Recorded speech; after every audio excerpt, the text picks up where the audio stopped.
sommes-nous arrivés au point d'avoir ce genre de foi qui nous permet d'entrer dans le repos de Dieu?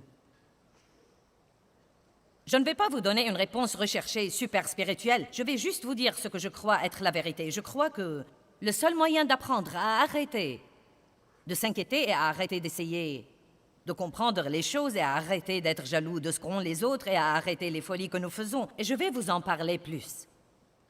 Je le crois honnêtement. En plus de l'étude de la parole, je crois que nous devons essayer de faire les choses à notre façon assez longtemps et nous épuiser assez pour finalement dire « Eh bien, Dieu,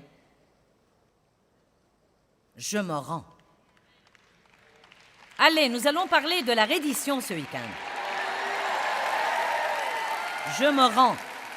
J'ai finalement dit, tu sais quoi, Dieu? Tu savais ce que tu aurais quand tu m'as choisi. Car tu sais le début, tu sais la fin et tout ce qui est entre les deux. Tu sais tous mes défauts, tu sais toutes mes erreurs et tu sais toutes mes faiblesses aussi bien que mes qualités. Et j'ai décidé d'arrêter de m'excuser d'être moi 25 ou 30 fois par jour et de dire à Dieu, je suis prête à te laisser faire tout le travail que tu voudras faire en moi, mais je ne vais pas passer tous les jours de ma vie à essayer de me changer. Or, cela ne veut pas dire que j'opère sans discipline ou sans maîtrise de soi. Mais vraiment, à vrai dire, c'est la parole de Dieu qui nous change. Et vous vous sentirez mieux si, au lieu d'essayer de vous changer, vous étudiez la parole davantage et vous croyez que Dieu fera ce qu'il dit que lui seul peut faire.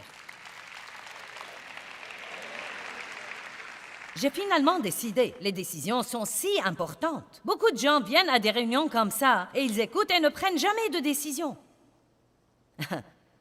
Je veux que vous preniez des décisions ce week-end.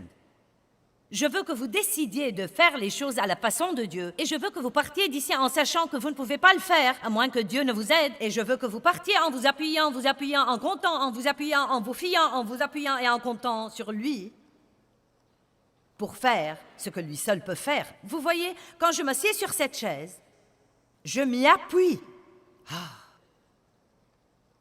À Dieu soit la gloire. C'est si merveilleux. Ouh! Je pourrais même prêcher un peu d'ici, on ne sait jamais. Non, mais c'est un exemple pathétique, mais c'est un petit exemple de ce que veut dire réellement s'appuyer sur Dieu.